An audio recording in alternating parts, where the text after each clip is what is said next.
Sir 1 जानेवारीच्या निमित्ताने भीमा कोरेगावचा विजय स्तंभ शौर्य दिन आहे। त्यानिमित्ताने तुम्ही भारतातीलच नव्हे तर परदेशातील लोक इथं येण्याची दाट शक्यता अशी विविध माध्यमातून आपल्या समोर पोहोचते। तर तुम्हाला काय वाटतं की वंचित बहुजन आघाडीच्या मार्फत तुम्ही लोकांना काय संदेश देणार? आज या ठिकाणी येत्या 1 जानेवारी 2024ला शौर्य दिन जो साजरा होणार आहे, त्यानिमित्तानं संपूर्ण भारतातूनच नव्हे तर संपूर्ण बाहेरच्या देशातून देखील लोक या ठिकाणी या शौर्य दिनानिमित्त या विजयस्तंभाला मानवंदना देण्यासाठी या ठिकाणी लोक लाखोच्या संख्येने येणार आहेत। तर या ठिकाणी आम्ही पाहिल्यानंतर आम्हाला या ठिकाणच्या समितीचं जे नियोजन आहे ते अत्यंत चांगल्या पद्धतीने येणाऱ्या लोकांसाठी नियोजन केलेलं आहे।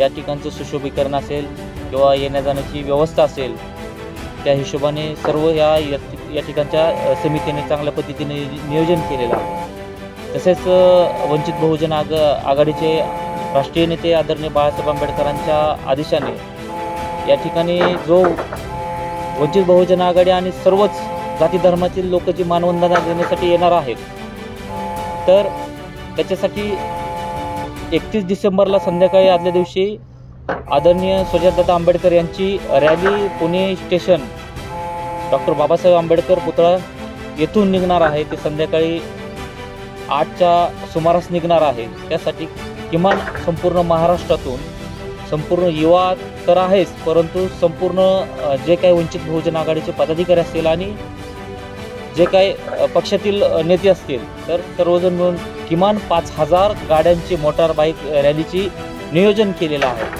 ते देखील अत्यंत नियोजनबद्ध केलेलं आहे। तरी सर्वांनी ते नियोजनामध्ये सहभागी होऊन त्यानंतर आपण या ठिकाणी मानवंदना देण्यासाठी या ठिकाणी रात्री 12 वाजता आदरणीय सुजातदादा आंबेडकर या ठिकाणी मानवंदना देण्यास येतील।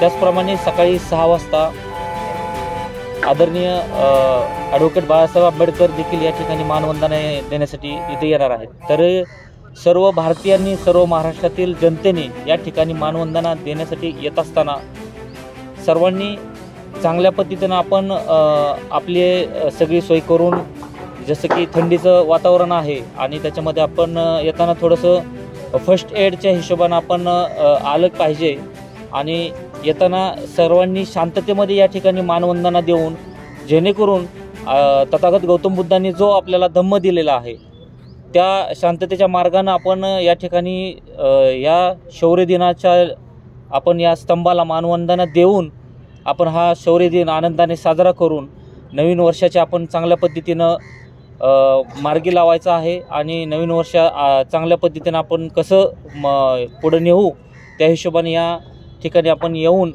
लाखोंच्या संख्येनं आपण येऊन या ठिकाणी हा शौर्य दिन साजरा करायचा आहे।